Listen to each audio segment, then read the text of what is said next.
أشهد أن محمد رسول الله نحمده ونصلي على رسوله الكريم أما بعد فأعوذ بالله من الشيطان الرجيم بسم الله الرحمن الرحيم رب اشرح لي صدري ويسر لي أمري واحلل عقدة من لساني يفقه قولي. Assalamu alaikum wa rahmatullah. Again, my dear sisters, inshallah we will continue with our third class. The first part of our class will be about Surah Al-Kahf. Inshallah, today we will speak about Surah Al-Kahf from ayahs 27 to 44. Ayah 27 to ayah 44.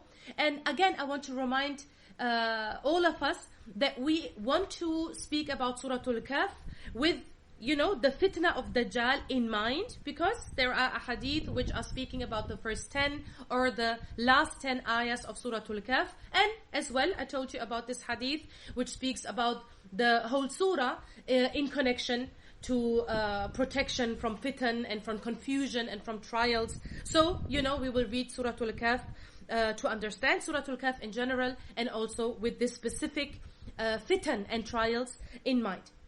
My dear sisters, when the Dajjal will come, the great imposter, the great fakeness, really, he was the master of fakeness, subhanallah, he will attack the belief and the iman of people using different kinds of confusion, of fitan, of betrayal, and of, pretending to be something while he is not what he is pretending to be.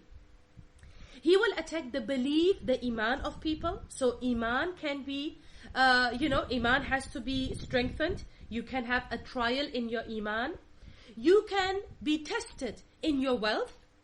You can, and the Dajjal will use all of these. He will attack the iman. He will use wealth in order to betray people, in order to lure people away from the straight path. He will use power.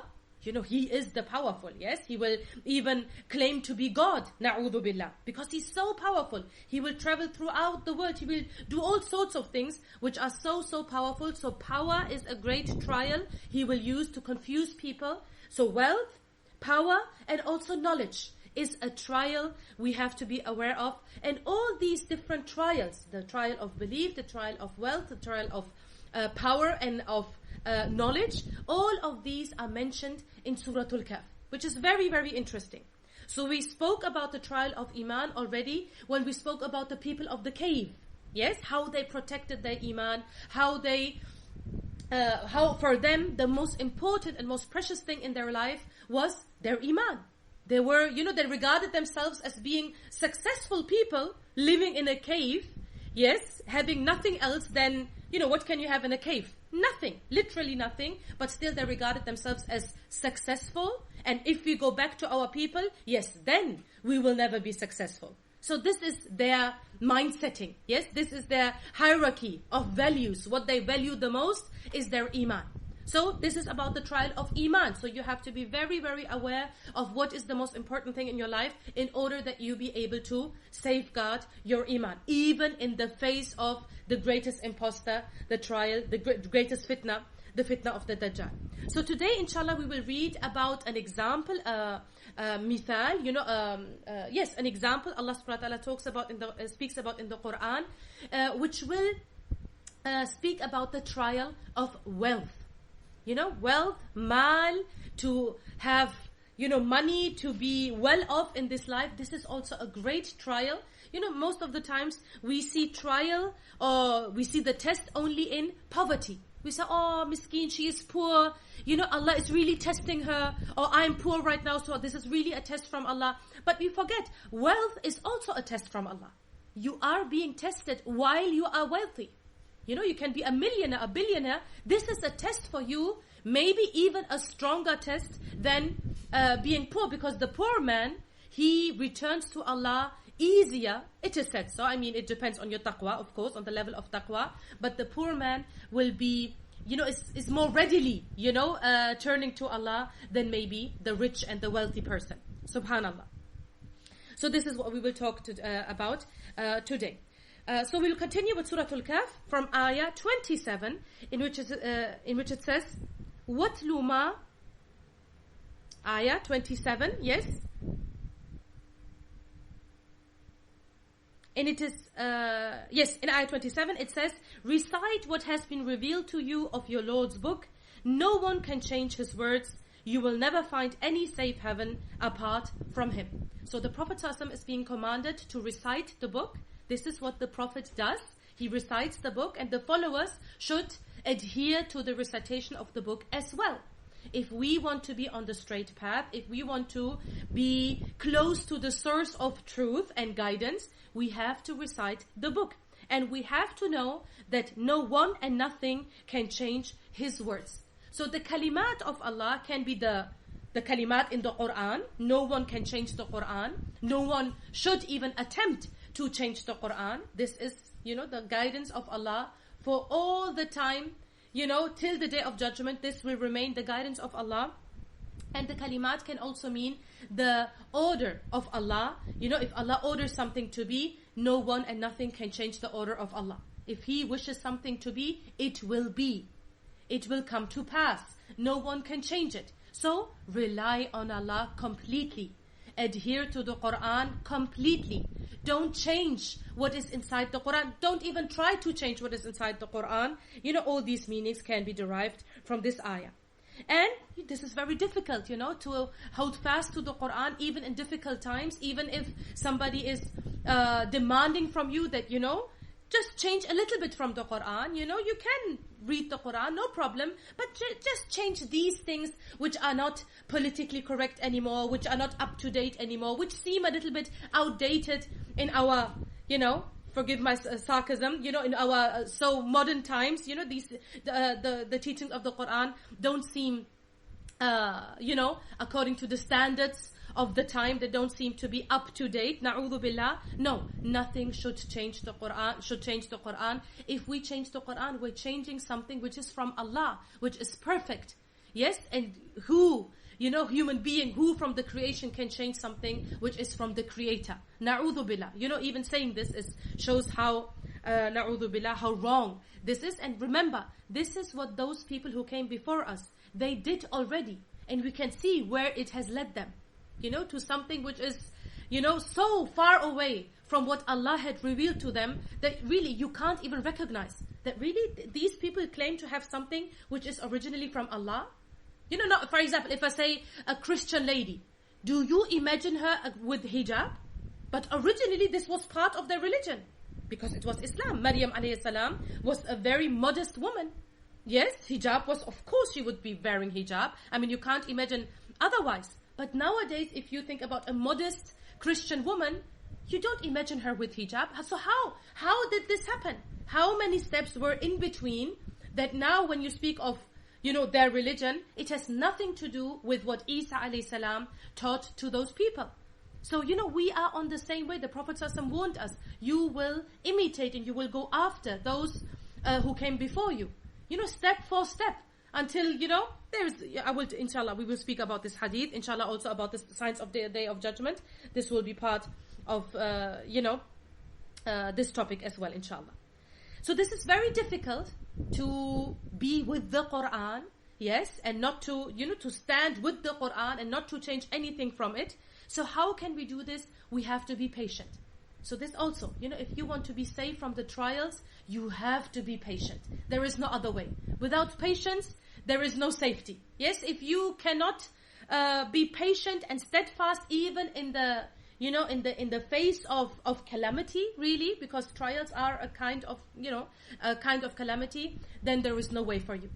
On the straight path, and to remain on the straight path, you have to be patient. So it says in the Quran in ayah 28, restrain yourself patiently with those who call on the Lord in the morning and the evening, desiring His face.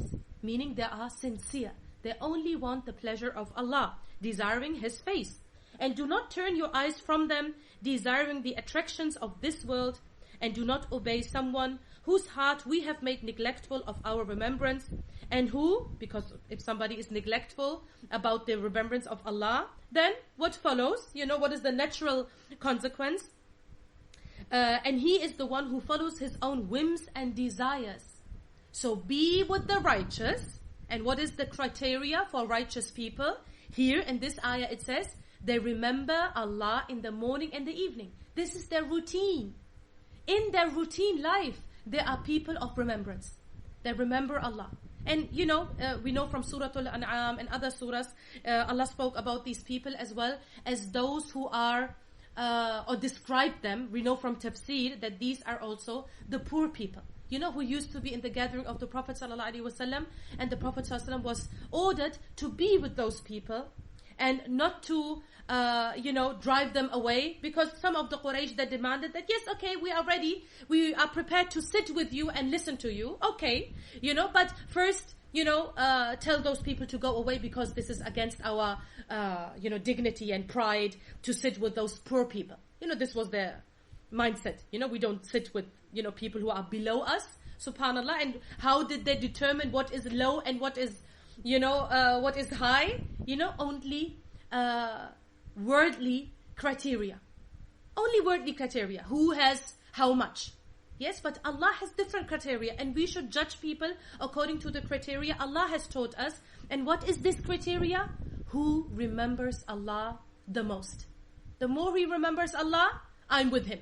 This is what I want. This is the company I seek. Be with those and be patient with those. Like, be patient. And how do you do this? Seek righteous company. And what is righteous company? Those people who remember Allah in the morning and the evening. And yes, at that time, there might be poor people. And many of the Sahaba of the Prophet ﷺ were, used to be slaves, or there were poor people. Not all of them, of course.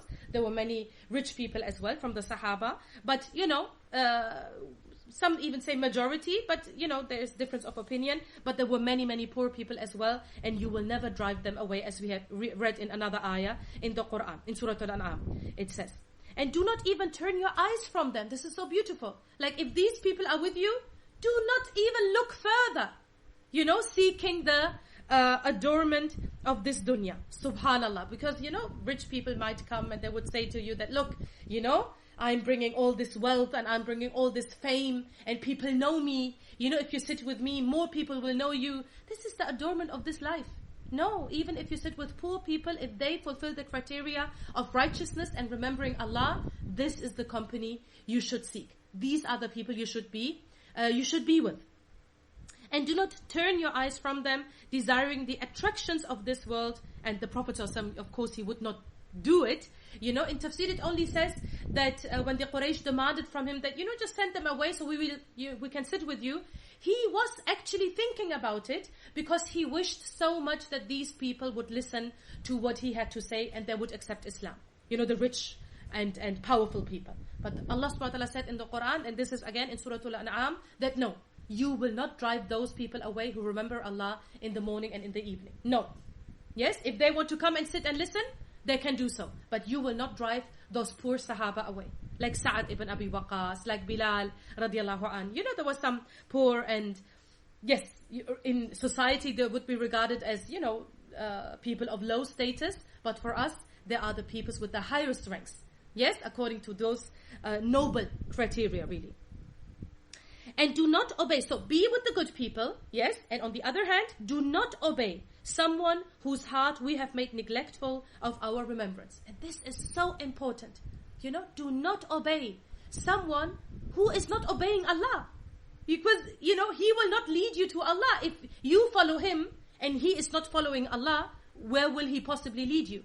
Yes, away from Allah, right? And somebody who is not listening to Allah, who is not obeying Allah, consequently, he will be following his own whims and desires. And that's why it says, and who follows his own whims and desires? By worshipping the idols, by doing whatever. And the idols, the idol of the modern time might be the own nafs of a human being. Whatever the idol is.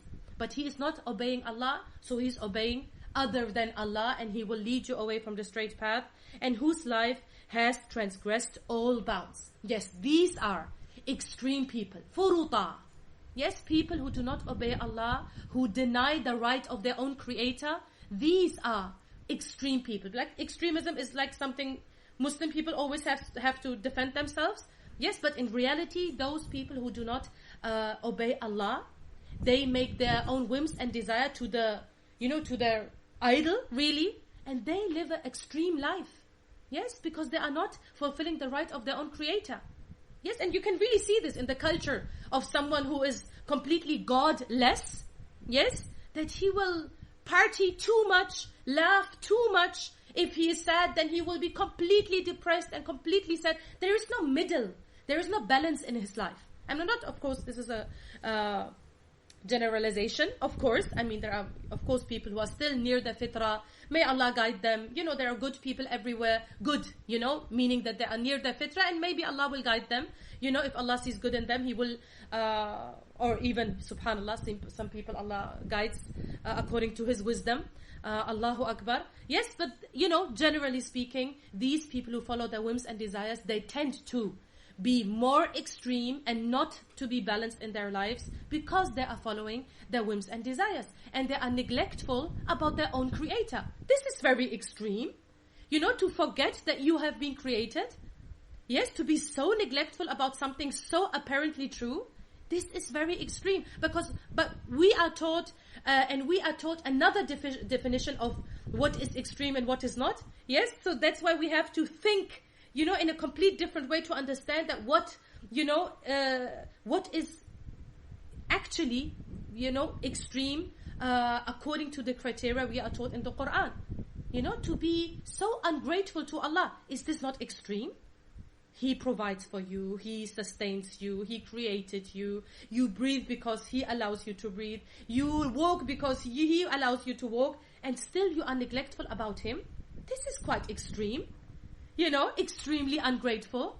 But we forget about these things because we allow other people who do not obey Allah to define for us what is extreme, what is balanced, what is okay, what is not. So we have to learn how to think with the criteria Allah has taught to us in the Quran. And whose life has transgressed all bounds. Say, it is the truth from your Lord, so let whoever wishes believe and whoever wishes disbelieve.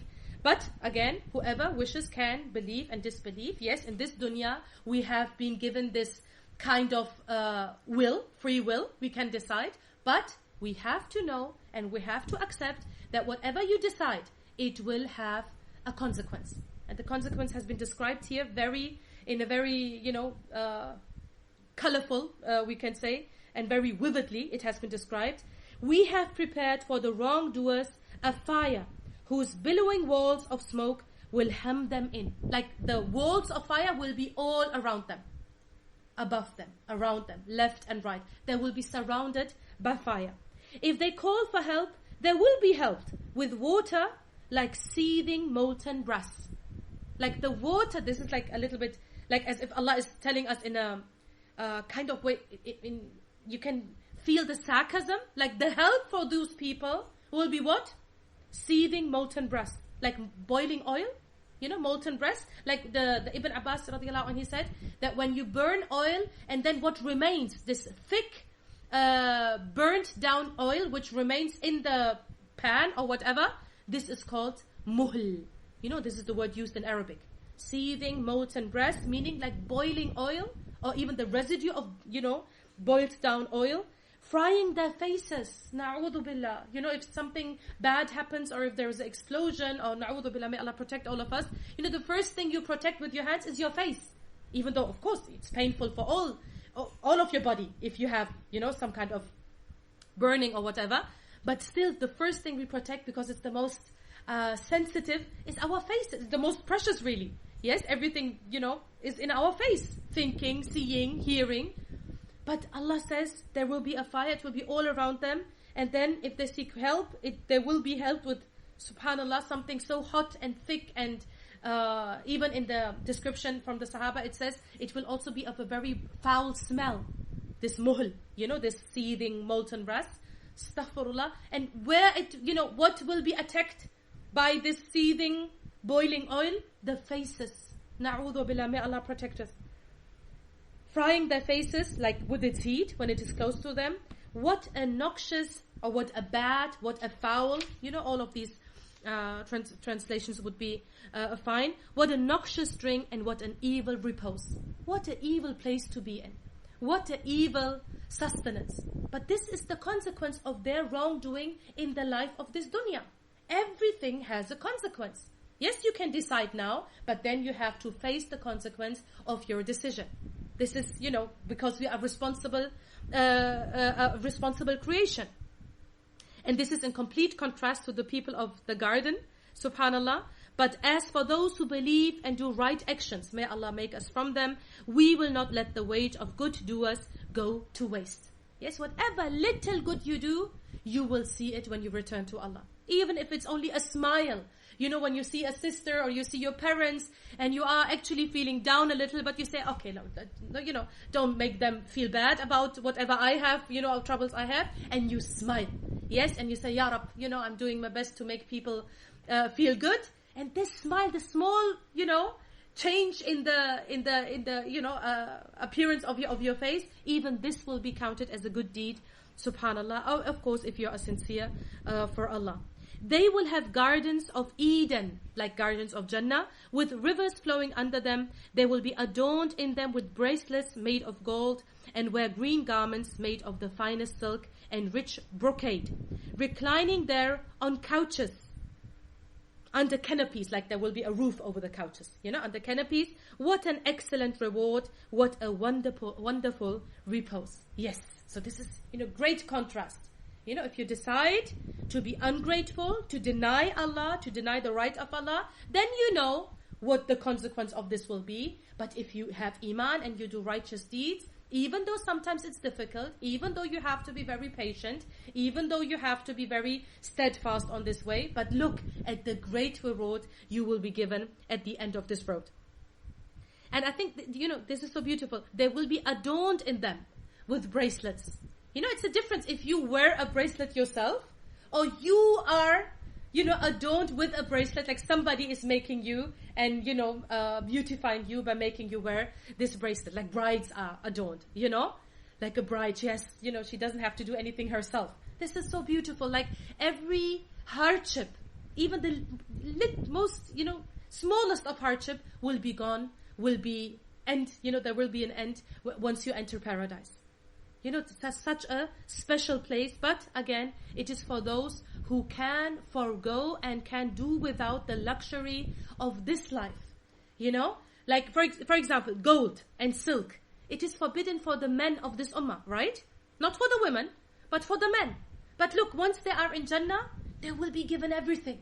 Yes, everything will be given to them, because now is the place and the time for luxury and relaxation and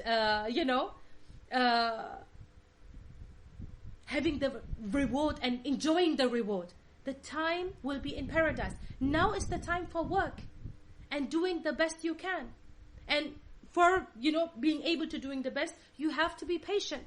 Like the Prophet ﷺ even said that, as for me, I do not eat while leaning. Like while leaning on a couch or leaning even on something like, on a seat which has the opportunity to lean on it. No, he ate while sitting down and not reclining or leaning on anything.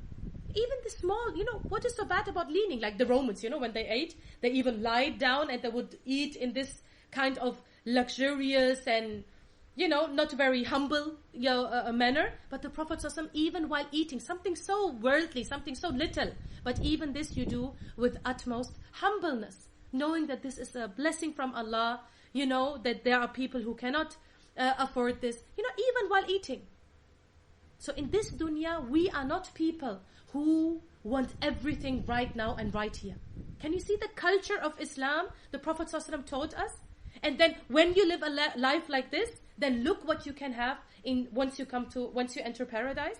So this is, the difference. And this is not to say that you cannot, if Allah has given you, that you are not allowed to live a good quality life and, you can afford good furniture and everything. But still, the sunnah of our Prophet ﷺ was not to live a luxurious life. Still, even though it is allowed and this and that, and I know about all these, but still, you should know about the sunnah of our Prophet ﷺ, his example.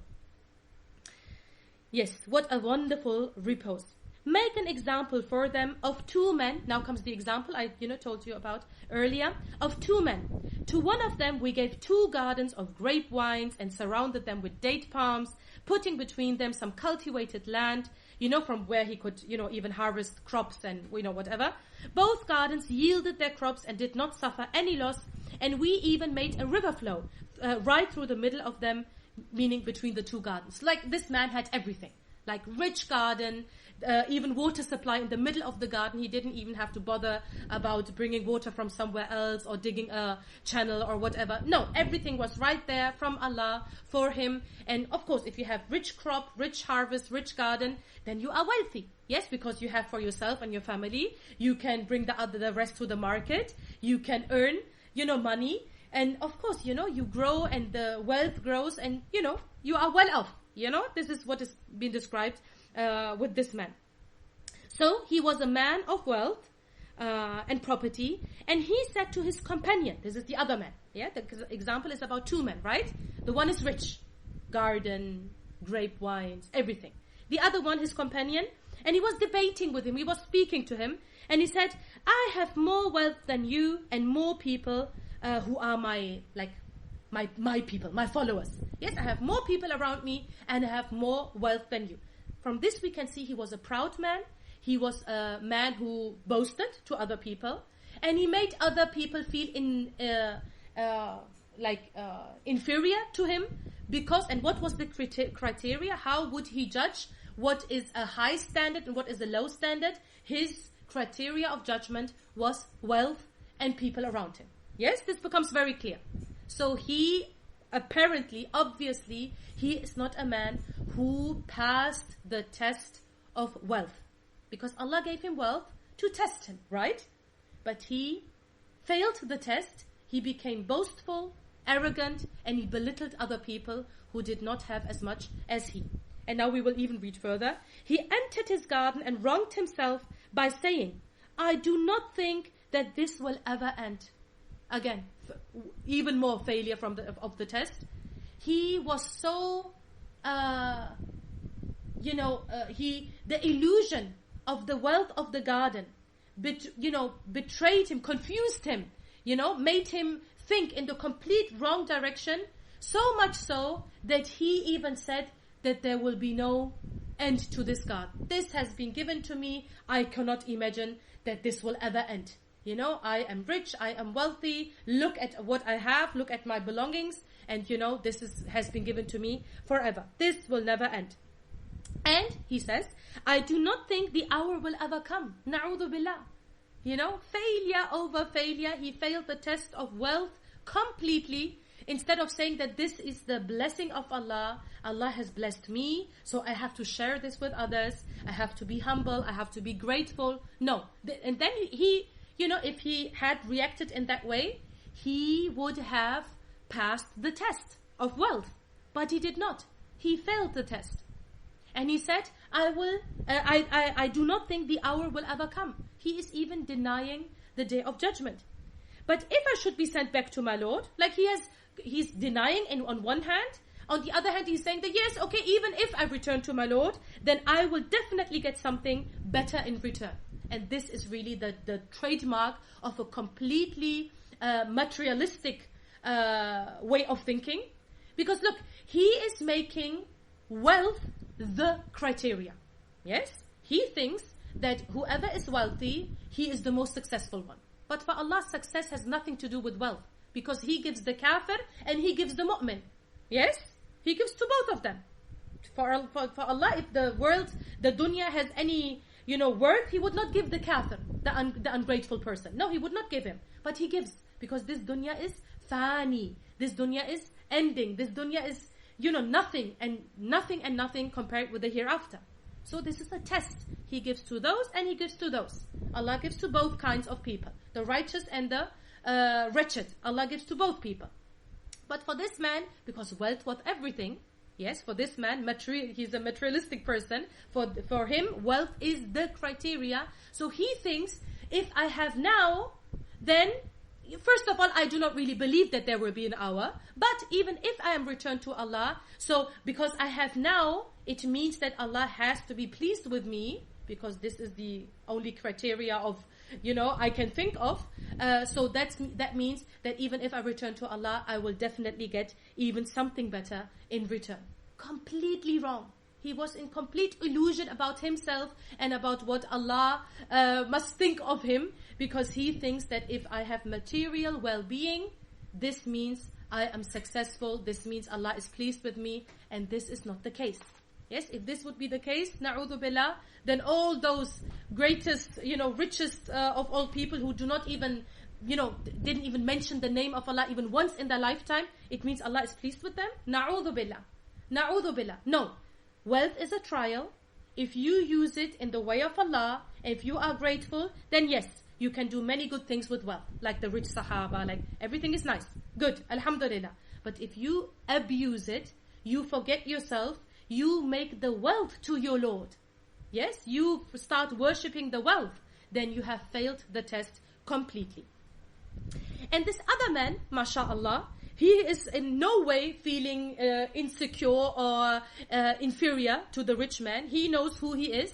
He knows that the most important thing is to have iman in Allah, and this defines you, and this defines how near you are to your Lord, and this is really what, what's the point, and what you should seek after.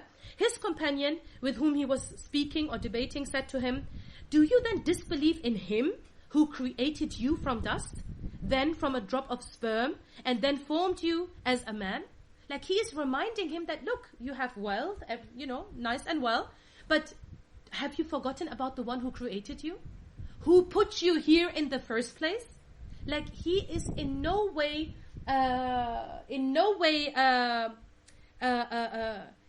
he's not allowing the rich person to belittle him. He's not allowing this. He's not impressed in any way by the boasting and, speaking about his own wealth. This is really, it's not something anybody should be impressed by. If somebody is boasting, he's actually exposing himself and his materialistic worldview and his smallness of mind. Yes, but sometimes, subhanAllah, we are so impressed that, oh, look at her, her husband has such a nice job, and look how many cars they have, and look at her, mashallah, I think her wedding dress was so and so much. What kind of really, I don't know. Even to speak about these things is so belittling of ourselves, really. Is this what we are impressed by? Na'udhu billah. These little things Allah gives whomever He chooses. Subhanallah. Yes, and He says, no. Do you disbelieve in Him who created you? But He is Allah, my Lord. He knows. He knows what He believes, and He stands by His belief, and He says, and I will not associate anyone with my Lord. I will never do any shirk. And he's, implying by saying that the rich man has done some kind of shirk by worshipping his wealth in a way. And this will be, confirmed when the rich man will speak again later. Why? When you entered your garden, why did you not say, it is as Allah wills, masha'Allah, there is no strength but in Allah. Masha'Allah, la quwwata illa billah. Like even the Prophet ﷺ said in the hadith that if some of you has blessing from Allah, when he sees his blessing, he should say, masha'Allah la quwwata illa billah. Then no harm, no afa, no harm, no calamity will befall it except death. Yes, from death, nothing can protect you from death. But if you say about anything, from the blessings from Allah, and you say, masha'Allah wa la quwwata billah, your children, your wealth, your whatever Allah has given you, we should say, masha'Allah la quwwata illa billah. Yes, so the poor man is reminding the rich man, teaching the rich man a lesson, not completely unimpressed by the rich man. I love that. So beautiful. And he's teaching him really that, this is the way you should have acted. Why didn't you say, masha'Allah wa la quwwata illa billah when you entered your garden? Yeah, and then he says, though you see me with less wealth and children than you possess, it may well be that my Lord will give me something better than your garden and send down on it a fireball from the sky. Like on your garden, Allah sends a fireball from the sky, so that morning finds it as a shifting heap of dust. Like it will be ruined. Yes, it will be no more. This can happen. So he is reminding him that, look, even though I am poorer than you, and I have less followers than you, less people around me than you, times can change, because look, it's not in your hand, it's in the hand of Allah. If Allah wishes, He gives me tomorrow better than you have. So he's still full of hope, because he believes in Allah, he relies on Allah. He does not rely on himself. Yes, so he hopes for himself. And he also knows about the rich person that, look, you also have to be afraid from the punishment of Allah, because times can change very quickly. Maybe Allah will send down a punishment, and then all that what you are so proud about will be no more, will be ruined. Yes? So he's really teaching the rich person how to behave properly. Or morning finds it water drained in the earth, so that you cannot get at it. So another calamity can befall your garden, that the water sinks down so much in the earth that you cannot, have water in your garden anymore. So anything can happen really to your garden. And this is what actually happened. This is then, subhanAllah, Allah tested the rich man even more, or we can even say maybe in a way punished him, maybe. Allah knows. The fruits of his labor were completely destroyed, and he woke up wringing his hands in grief, ruining everything that he had spent on it. Yes, he was completely in despair, and he was wringing his hands. When you wring your hands and you can imagine when you're complete in grief and you say, oh my God, what happened? It was a ruin with all its trellis fallen in, like everything was fallen down, completely destroyed, the garden and the grapevines and everything was fallen down. And the rich man said, when he saw all this ruin, oh, if only I had not associated anyone with my Lord. So this, what I was speaking earlier, this implies that he had done shirk, association with Allah, with his wealth, because we don't know of any other idol or something. It's not mentioned in this example. We only know about his wealth, that he was in a way worshipping his wealth and thinking that if I have my wealth, then I have everything. But this is not true. You need Allah. You need Allah's help. You need to rely on Allah. You need to be grateful to Allah. You need to find strength in Allah subhanahu wa ta'ala. But he sought everything in his wealth. So much so that he even thought that, nothing can harm me. And then what happened? When Allah took everything away, he was there empty-handed, and he realized that, oh my God, if I only had not associated anyone with my Lord. There was no group to come to his aid besides Allah, and he was not given any help. In that situation, the only protection, wilaya, or walaya, rather. Walaya means dominion, but here it's used as protection, the one who comes to you to protect you, to aid you. In that situation, the only protection is with Allah, the real al-haq, so beautiful, al-haq, the true protection is only with Allah. He gives the best reward and the best outcome. So the best reward, the best outcome is only with Allah. So we learn from this that yes, Allah can test you with poverty, but Allah can test you with wealth as well. And wealth in itself is no power. Wealth in itself is no stability. It is only stability if Allah wishes it for you to give you stability. If it is only a help if Allah wishes for you wishes to help you through the wealth. So wealth in itself is a blessing from Allah if you deal with it properly. Otherwise it is a trial. So wealth in itself should not be relied upon. It should not lead you to arrogance. It should not lead you to disobedience or weaken your iman in the hereafter. No, you should be grateful. You should even think more about your hisab, because the more you have, the more hisab you will have as well. Normally, illa masha'Allah. So may Allah forgive us, and may Allah make us people who see through the things around us and see the things as for what they really are. Because again, I come back to the fitna of Dajjal. He will attract people with wealth as well. Yes, so if you see through the wealth as for what it is a trial. And if Allah wants to help you, He can help you even without wealth. And if Allah wants to give you in halal, He will give you. You don't have to go to the haram to acquire wealth or fame or power or whatever. So you rely on Allah, you hope for the best for yourself from Allah, and you know that the only protection is only with Allah.